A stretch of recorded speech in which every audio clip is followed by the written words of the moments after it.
Now you can't sell the business because it's dependent on you. And that's the thing. If when you go yours to sell your business, no matter what type of business it is, a savvy buyer or the buyer that's going to pay you a premium is going to very quickly realize, oh, if Henry's not there, nothing happens. If Henry disappears, his clients go with him. If Henry's not there making all of the big decisions, nobody decides anything. So I'm looking to then replace Henry, and that's not what people are willing to buy. They're certainly not going to pay a premium for that. I highly recommend that. What I see is you kind of have the successful business ownership trap, I call it, where I cannot remember the coach. It was forget the gentleman's name, but they were talking about, he had $1 million revenue business, pulling out whatever that, we'll call it $500,000, and had some great margins, and he grew that business to $5 million in revenue. And he's like, the best part of that, or the crazy part of that, was he was still making about $500,000. So he's like, I grew this thing, $4 million a year in revenue, 5x his revenue, still making the same amount. So revenue for revenue sake. In other words, it didn't increase his bottom line, but Correct. he increased the revenue. What is your profit, not your revenue? I think so many people I talk to think that somehow they're going to get a multiple of revenues. I've never bought a business that way. I've never seen anybody buy a business that way. It's a multiple of your profit or your owner's discretionary income or the owner's benefit, not the top line revenues. Welcome to the Franchise Freedom Podcast, where you can escape the corporate trap through franchise ownership. Here's your host, Giuseppe Grammatico, the Franchise Guide. Okay, guys, and welcome to the Franchise Freedom Podcast. I'm your host, Giuseppe Grammatico, your franchise guide, the show where we help corporate executives experience time and financial freedom. Welcome to the show. We have a very familiar face, Henry Lopez. Welcome to the show. Giuseppe, great to be back with you. Yeah, we've been talking about it. This has been our annual thing, and it's an honor to have you on the show. We always learn a lot. We always talk about some new things, and gives my viewers and listeners someone else to take a look at, because I feel like they're always hearing from me. I appreciate you taking the time. And yeah, I guess actually where we'll start is maybe give everyone a little bit of background, because maybe first-time listeners, we have definitely grown the audience a little bit over the last couple months. Maybe give everyone a little bit of background on who Henry is, and then we'll dive into the show. I'm currently primarily also a podcaster. I focus on helping small business owners start, run, and grow and exit, which is part of what we're focused on here today, a small business. I've been doing the podcast now, I think it'll be April, will be 10 years. Just released episode 597, I think it was, yesterday. One of the things I offer that podcast helps me reach an audience for is business coaching, one-on-one, as well as group coaching. So that's one of the businesses that primarily I focus on now. But we also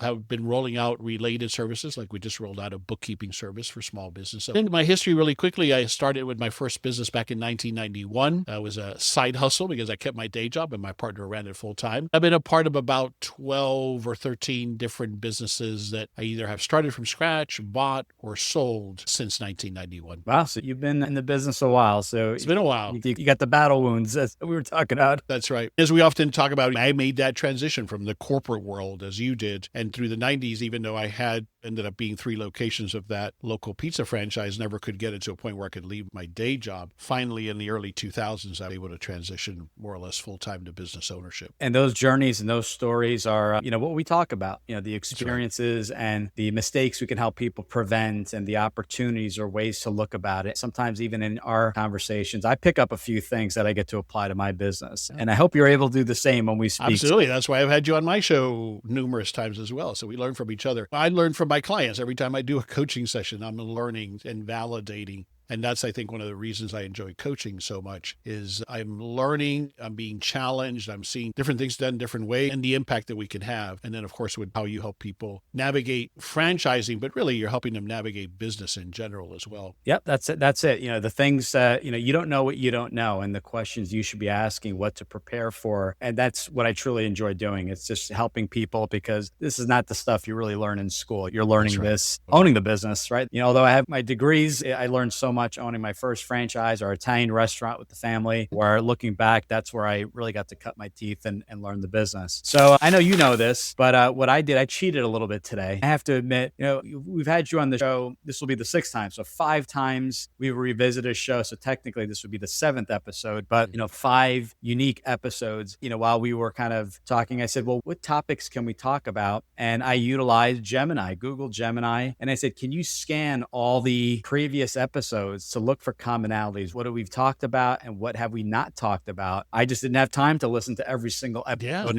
in a row. And I was like, what? You leverage. Yeah, let's leverage it. In all of 60 seconds, I was shocked at some of the outputs, not realizing this, but what it came back to me was that we've been talking more in the start and run phases of business ownership, but not the scale and freedom stage. So once it's started, once it's running, how does the owner potentially sell and or remove themselves a little bit from the business, or maybe to the point where they're not there daily and maybe they're checking in and monitoring. So that's something I picked up on, which is really cool because I said, okay, I really want to delve into those topics. So if you've listened to past episodes, which we will, by the way, list in the show notes and the blog, we'll kind of can go back, but we're going to talk about kind of what happens. So the business is up and running, what you need to do to kind of remove yourself. With that being said, what are things you should be doing, whether it's a franchise or not? You've picked the business, you've run the business several years, the business is growing, the business is profitable. Now, what is an audit? What are things that you recommend a business owner to do so that they can kind of figure out, what do I need to take off my plate, or what do I need to do in order to somewhat remove myself from the business and potentially get it ready to sell? Yeah, it's so much to explore there. And as I mentioned before we started recording, appropriate that I just yesterday, you didn't even know this, I just yesterday released an episode on why your business will sell. I explored this in this episode. This is fresh in my mind. And of course, I help my clients with this. The franchise lends itself so well to this. That's one of the reasons we invest in a franchise. I didn't mention that as I was sharing my background, but for those who didn't know, that first piece of business that I was referring to was a franchise. And I'm invested as a minority partner in a franchise today. So I love the franchise concept, even for someone like me, who I would consider a fairly experienced business owner, have had multiple businesses. But to your question, one of the key components, and this is not in any particular order, is that you have systems in place that are repeatable. The E-Myth talks about this. We're working on your business, not in your business. The only way that you can, there's two parts to it to being able to accomplish that. But one is having the systems in place. Most good franchises, certainly the ones that you represent, give you those systems, right? Sure, you might augment it, you might make them specific to your location or particular implementation, but that's one of the benefits of buying a franchise. So what I see with franchise owners that get hung up on this, they're not willing to execute the systems that are already been developed for you and that have been proven. So if you will just execute those systems as a franchise owner, or augment them if you need to in areas that maybe they're not as strong, that's the first step. You have to have the systems in place, and then you have to execute those systems. Franchises are perfect for this. That's the idea of a franchise. You're not trying to invent the wheel. You're implementing your version of that wheel that's already been invented at your particular location, right? So that's first and foremost, Giuseppe, the systems. Systems are big. Yeah, you need to automate, and that's how you grow. That's how you expand the business. If the systems aren't in place, if you're that cog in the machine, right, you're kind of getting in the way, or the bottleneck, I should say, it really slows things down. So you can't expand the business.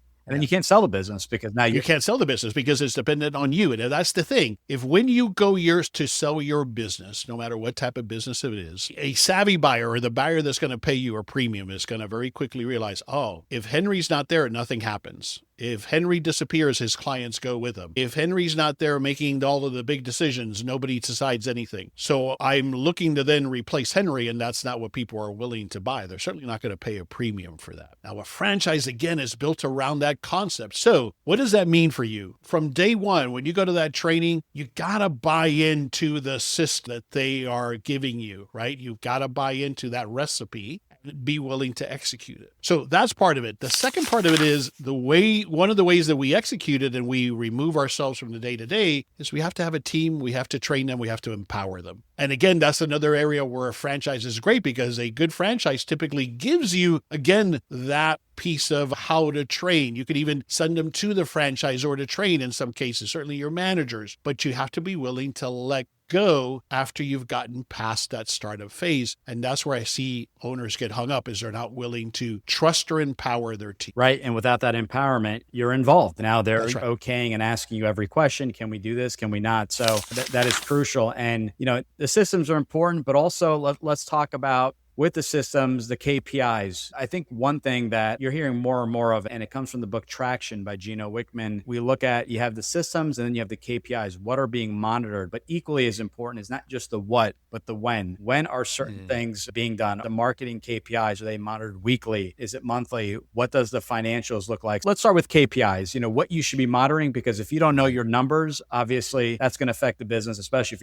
you're only checking in once a year or once a quarter. Yeah. I find that business owners owners who don't have any KPIs or don't use their KPIs, even if they have them, they're probably managing their business very reactively. They're in the chaos. What I always submit to people to think about is that maybe you're partly, if not entirely, the cause of the chaos. So I'll hear, things change too much for us to measure those kind of things. No. Are there some businesses where that's true? Sure. But that's not the typical small business that we're talking about. You can and should have in place those metrics, those KPIs that give you that measure. And we need to have a balance of lagging and leading indicators or KPIs. Lagging ones are, for example, what I did last month in the way of revenue and profit. Leading is how many leads are in the pipeline or how many conversions are happening with our marketing activity. Those are examples at either end. We have to have a balance of those at a high level for us as the owner in our dashboard, if you will, of KPIs. But then our leaders within our team, they have to have their KPIs that roll up and are in alignment with ours. Sometimes it's the same. Sometimes it's a sub KPI or a sub metric that adds up to the one that I'm looking at. So you have to have those in place. Again, a franchise will help you with those because guess what? They usually, if not always, tell you, here are the key things to look at. Or when I'm talking and learning from other franchise owners, I will ask those successful owners, what are you measuring? What are you keeping your finger on? What are you looking at? And that'll tell you all you need, right? So you got to identify what they are. You have to implement them and use them. Your team has to be driven by KPIs at their level. And then they need to boil up to so that you have no more than 5 to 10 would be a lot of high-level KPIs that you're monitoring. Because that's the other error I see is people measuring too many things. That's not as effective. On KPIs, you've got to have them. You've got to use them. Your team needs to be aligned, and you have to use them on a regular basis. As frequency goes, to your point, at a minimum, you would be looking at your KPI dashboard monthly, at a minimum. But let's say you're in the business that because of the nature of the business or a certain stage that you're in, let's say cash flow is tight. I have clients where when that's the case, I'm having them look at their cash flow projections weekly, if not daily. So there are some KPIs where the frequency is shorter, but monthly is usually a good snapshot. And I think there are KPIs that you look at quarterly. Yeah, I think monthly at bare minimum, you're doing, bare minimum your monthly profit loss to see kind of where you're at. I highly recommend that. What I see is you kind of have the successful business ownership trap, I call it, where I cannot remember the coach. It was forget the gentleman's name, but they were talking about, he had $1 million revenue business pulling out, whatever that, we'll call it $500,000. And, had some great margins, and he grew that business to $5 million in revenue. And he's like, the best part of that, or the crazy part of that, was he was still making about $500,000. So he's like, I grew this thing, $4 million a year in revenue, 5x his revenue, still making the same amount. So revenue for revenue sake, in other words, it didn't increase his bottom line, but Correct. he increased the revenue. Is that what you're saying yes. there? Yeah, because I guess he was giving maybe it was discounts or there were some holes and or his cost of sales might have gone up incrementally. So things like that. I hear that trap all the time. I doubled revenue, I tripled revenue, but I'm still making the same amount. It's like, what the hell happened? Is it the customer that we're taking on? Is it the terms? Is it we're paying too much? What's the cost to obtain a new client? So I guess if you could talk a little bit about that, because I see that often and over again. Yeah, I think it's a common thing. And I think it also ties back to not looking at the right numbers. But I think the answer I have found, Giuseppe, is it's all of those things. Right. And you have to analyze, where is my business model broken? Because that's what it is. It's broken probably on the profitability side. You obviously were able to scale and take on that volume, but at what cost? You have to look at all of those things. Am I selling the wrong products to have lower margin? Yeah, they gave me more revenue, but the margin stinks on them. Or is it a product or a product line where my cost of goods sold are out of line? Is there something in my offering that's too highly engineered or requires too much labor or complexity from an install perspective? And yeah, it might be a high ticket item, but the margins are slim. So it's a matter of analyzing all of things. Am I underpricing? Am I not charging enough? And therefore I'm thinking I'm making it up by volume. Again, all that's done is give me that vanity metric that I've got higher revenues. As small business owners, we have to be about profitability. That's what makes it worthwhile. Profitability and scalability. Profitability is exactly what we're talking about here. Scalability is what we started the conversation with, which is it can grow beyond me and I can sell it, therefore. And those two things are what a buyer is going to pay for ultimately if we decide to voluntarily exit the business. What is your profit, not your revenue? I think so many people I talk to think that somehow they're going to get a multiple of revenues. I've never bought a business that way. I've never seen anybody buy a business that way. It's a multiple of your profit or your owner's discretionary income or the owner's benefit, not the top line revenues. That's not what makes a business valuable or not. Sure, is that a representation of market share? It may well be, but But you'd rather be, in that case, a $2 million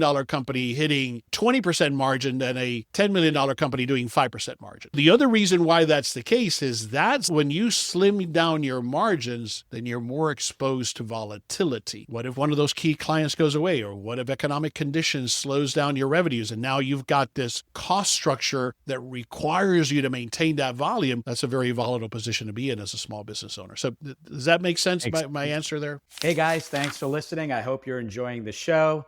As a thank you for being a valued listener, wanted to offer you a free copy of my book, Franchise Freedom. This book was written back in 2020, and it's my exact blueprint in helping you find that perfect franchise. I wrote it based off my experiences and wanted to pass that along to you.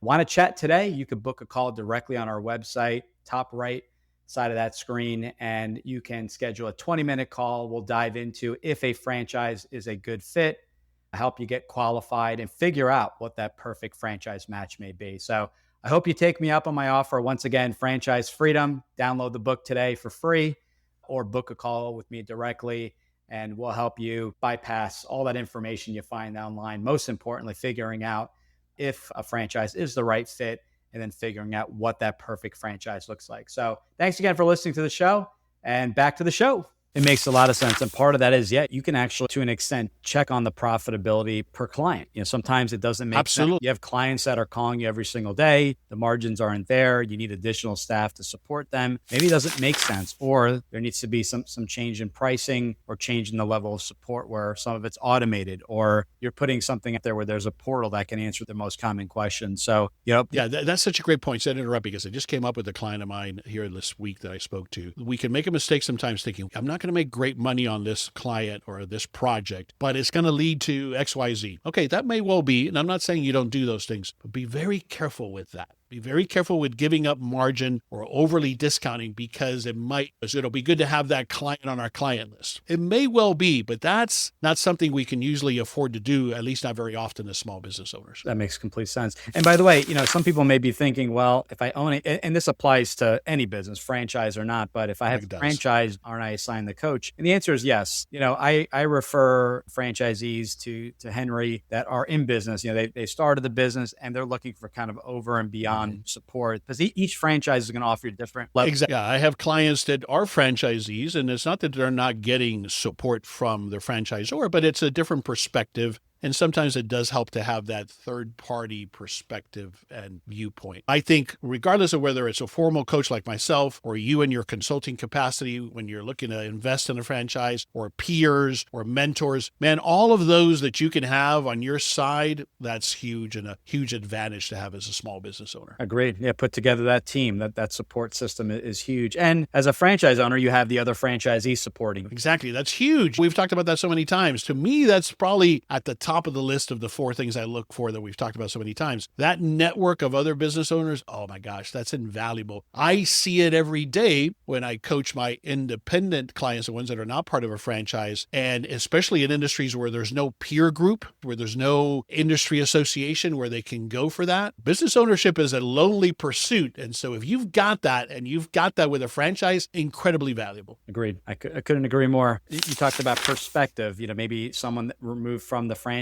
and you have all this data. So let's just touch on this as well. You have all this data, the KPIs, and I don't know, for every dollar I'm spending, I'm getting $2 in return on social media, but the average franchisee is getting 4 or 5x that. So therefore, the marketing isn't working. And I would challenge you to say, well, maybe it's working, maybe it's not. Could it be that it's the salesperson not able to close that business? Is it a combination of retraining and maybe some of the marketing that needs to be, refocused or retargeted, maybe some wording depending on where you are in the country, right. Maybe, certain ads work better than others. So taking that deep dive and not just saying, well, the marketing isn't working. Well, it clearly is, but it could be doing better. Where do we need to improve? And that's something where sometimes you can sit down. I used to review these numbers with the office, with my entire office, and then one-on-one with my general manager. Say, let's review this together, because he was in the day-to-day to figure out, where's the discrepancy? Why are we off compared to other offices? What are we doing differently? What are we offering versus what they're offering? And then getting the other offices online, getting the other franchisees on the line, and kind of comparing notes. There's a a lot of value there. And sometimes we skip over these small items, but they make a, in my opinion, a huge difference in the business, the difference from profitability or not. And that's, as you mentioned, you need to make a profit. Money has to come in. You got to pay the bills. You got to pay yourself something. Obviously,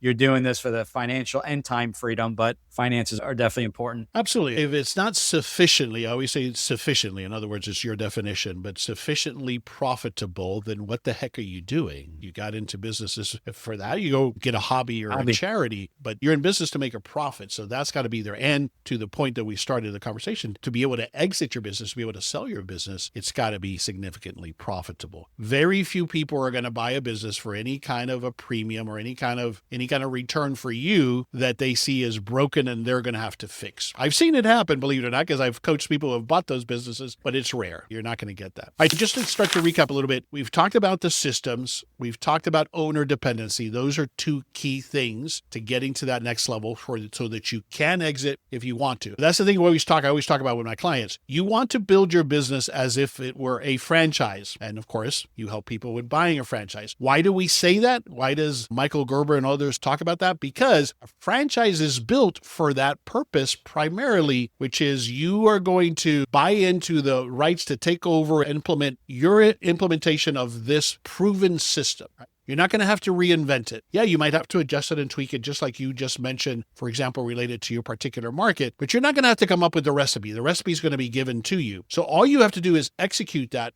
follow that, and now you've got a business that is repeatable and that someone else would buy. In other words, when I coach business owners who are not a franchise, what I always tell them, build it as if you were going to franchise this business, as if you were going to have 100 locations of this. You may just have the one location, but if you build it like a franchise, that means it's probably repeatable. That means it probably has systems in place that allow you to step back from the day to day, and that's what somebody will be willing to. Yep, and there's a lot of, I've learned that the hard way when, going to sell my business, and it was a franchise, but I was working way too many hours in the business. The valuations that we talked about, right? What is it? Is it EBITDA? Is it seller discretionary earnings? Right. Whatever calculation, you can call it whatever it is, because people get fancy with the multiples, what that looks like. They said, well, we need to replace you, so we're going to have to hire a general manager, and we're going to pay that general manager $100,000 just for an even number, and we're going to take that $100K off of the earnings, and all of a sudden the business is worth much less in the eyes of that one particular buyer. That's right. And listen, there are some businesses where legitimately the model and where you have it is what you're offering to sell as an owner-operated business. Nothing wrong with that. It's just that you have to understand, as you just articulated, those businesses are going to get less multiple than a business that's truly independent. In other words, it generates a profit inclusive of paying a manager, let's say, to run it. There's a market for both. Just keep in mind that one is more valuable than the other. Agreed. I couldn't agree more. Switching it up a little bit,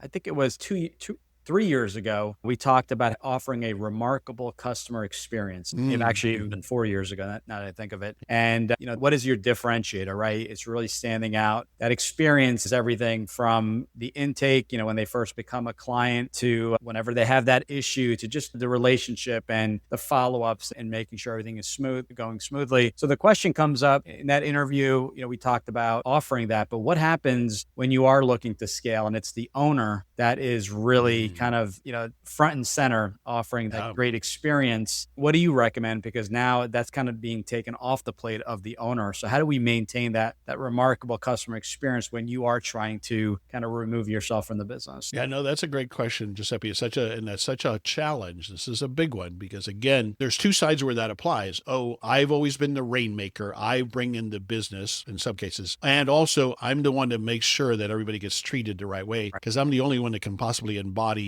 being treating us like you're the owner, because I am the owner. I think that's one of the fallacies that sometimes business owners have is, I want my employees to act like they take a sense of ownership. Guess what? They're not owners, but it can be done. And we've talked about this as an example. I really developed these concepts significantly after reading the book by Seth Godin, The Purple Cow. That's where I got that term, a remarkable customer experience. And then applying it to a business that we were starting right at that time, which was a frozen yogurt restaurant. We opened 2 of them. We owned those for 10 years and sold them. I don't know, it's been a while now. now. I've sold them about 5 years ago. And we had employees there that were hourly wage employees, young people, right out of high school, junior college type people. In other words, the hardest, you would argue, essentially, that hard to motivate and get them to do customer service. But we did it exceptionally well. And how did we track that? Talking back to KPIs, of course, Google reviews, but then we had a mystery shopper program. We had a company that we paid, and once a month they would come in unrecognized. They would partake, they would buy a yogurt and then fill out a survey that we would get. So we were measuring customer service very seriously. It was very important to us. But it permeated everything to how you just articulated. From the point of even interview process for hiring an hourly wage employee, we would give all of those prospective employees a 2-page manifesto, as we called it. And what it spelled out is, this is how we behave here at a Top It, was the name of the frozen yogurt restaurant. So what that did is that set the tone from day -1, right? Even before we interviewed you, it set the tone for, this is the environment you're thinking about walking into. What it did is people self-qualified out. No, that's not for me. That's not what I'm looking for. So from there through the training, that's the key component, the training and the investment and the empowerment, that's how we were able to achieve it in that environment. That means a lot of different things. It means that we had a certification program for an hourly wage person to just make sure you got your yogurt and you checked out, because this was self-serve, mind you. So people would say, God, isn't that overkill? Aren't you spending too much time on that? That's what we were willing to invest to get consistently, or as close to humanly possible, consistent, remarkable service. We were willing to invest in someone, and before we put them customer facing by themselves, they had to be certified. That means they had to pass a test that showed that they had gained the knowledge of the product and how we do things. So I go into all of this detail because that's what it takes. The other example I think you and I have talked about is, why is Chick-fil-A able to do it? And they've got however many locations they have it. I've researched it, and a lot of people have. It's what they're willing to invest in the training and ongoing coaching of those employees. Here's the second part, because I realize all of you listening aren't doing retail or restaurants. It applies in different ways. And in some industries, it's more challenging than others, but I think the principles apply no matter what business. The other part of it is empowering that employee to really deliver on that customer promise. This is when you know if it's just the BS plaque on the wall at the bad fast food restaurants that have the employee of the month, but the employee isn't empowered to do anything. What do I mean by that? In our environment, it was easy. Our employees, all of them were empowered, that if a customer said, I don't like this, even though they did it to themselves, they mixed all the wrong things and it tastes terrible, they were empowered to say, no worry, give me your cup, go get yourself another one. They were empowered to fix the problem. Now, if I own an auto dealership, am I going to empower my sales guys to say, oh, you don't like the car, here's a new one? No, there are boundaries, right? Famously, there was a book I read, I can't remember what it was called, customer service. And back in the day, Nordstrom's was so good at this. There's a famous story, where there's true or not, it lives in lore, of a lady who came in, older lady who came in and said, I'm not happy with these car tires that I bought here. And that sales clerk was empowered to say, no worries, man, we'll take them back. Yeah. I don't know if that really happened or not, really. But the point is, do you empower your team to really embody this promise that you've made to your customers related to remarkable experiences? And if you don't, then you will not achieve this. It'll just be lipstick on a pig, as I like to say. Very well said. That's actually the perfect example. And, a simple business like self-serve frozen yogurt. Yeah, that covered a lot of what I wanted to mention. Yeah. But you have to believe in it, right? Again, going back to a franchise, Giuseppe, the franchise is going to show you how to do that well. And going back to the point of the network, you're going to be able to connect with and visit and talk to, not just in your evaluation phase, but ongoing, people who are doing well. So learn from them. What are they doing that's making them successful? And I bet a lot of it is they're investing in training their people to deliver on that. Yes. I could not agree more. I just had a dinner with two colleagues of mine, and it was funny. The restaurant was amazing. The service was amazing. And the server came back at the very end and said, if you wouldn't mind leaving a review, we'd greatly appreciate it. It helps the restaurant, but it also helps me shine within my peers. We do get a monthly bonus or whatever it is. So it was interesting. They were very transparent about it. We work with a client that's in the cleaning space, where the individuals doing the cleaning, they are compensated. They obviously have their compensation, but there's a bonus structure as to what they can make based off the reviews they're getting. So they go over and beyond to follow up with the customer so that they can get that high review. High review is great for the brand, for the company. The cleaner's making more money. Everybody's happy. And it's very, very transparent. It's from the initial consultation meeting and quoting that job what it's going to cost. This is how our cleaners are compensated. This is what we ask of you. This is what to expect. And it's all ironed, it's all set up in the very beginning with that meeting, with that email, and everything is outlined. You don't want to leave a bad review. The service was that bad, but it gives the opportunity to fix any issues before. Yeah, exactly. Before somebody leads to that. And listen, you're still going to get bad reviews because some people just want to be critics. But I think it also speaks to just making that part of the culture. And it ties back to the conversation we had about KPIs, Giuseppe. That is a KPI that needs to be measured at not just at your level. What's the overall temperature, whether we're going to use reviews or mystery shoppers or whatever other measure, or customer surveys, whatever we're going to measure, that's a KPI. But then my managers, especially the ones that have that responsibility that can impact customer service, that needs to be one of the ways that they're measured. Right. I love that.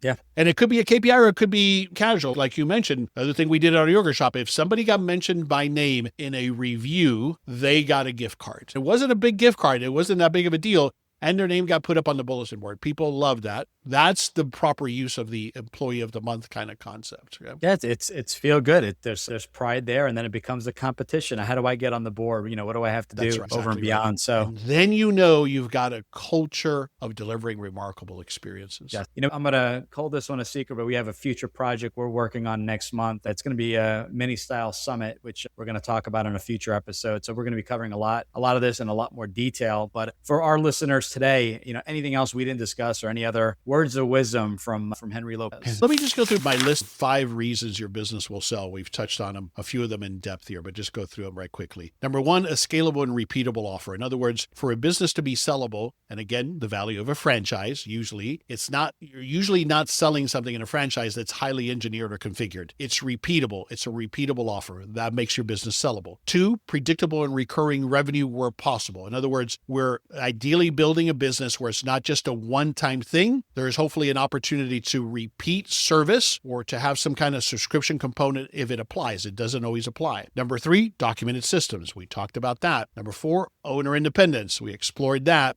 And number 5 is that potential owner needs to see that there's a growth story, that there's an opportunity for growth. A lot of this is influenced for me by another great book I had the privilege of having. I'm looking over here for the book, John Warlow, Built to Sell. I think that's a great book on this topic of, are you building a business that can be sold? And those are the 5 key concepts, I think, that speak to that. Love that. And if you could send us a link, I'm going to put that in the show notes as well. Your latest episode. I want to make sure people have the opportunity to listen to that in detail, reach out if they have any questions. We'll obviously have all your contact information. But for those listening in, maybe they're in the car, what is the best way to reach you and to learn more about your business and the services you offer that you can help with their small business? Absolutely. Howofbusiness.com. So the howofbusiness.com, that's where you'll find all of my resources, my podcast. If you're interested in my coaching services, lots of Giuseppe, have lots of resources, lots of free tools that you can download from the howofbusiness.com. Awesome. Looking forward to it. We'll add that all to the show notes. Henry, it's a pleasure. 6-timer. I got to work on these robes. I was just on your show a couple of weeks ago, and that was a lot of fun. So looking forward to our next project and that summit that we kind of hinted at. More information to come as we figure out all topics and speakers, but looking forward to that. And that's going to be a wealth of information for anyone that's thinking of business ownership to the very end of selling. We're going to have some great speakers. Henry will be there and a few others. I'm really excited about that project. So look for that announcement. Henry, thanks again, and we'll talk to you guys soon. Thanks for tuning in. If you want to learn how to make the transition from corporate to owning your franchise, join Giuseppe on the next episode. You can also follow on all social media platforms and achieve financial and time freedom today.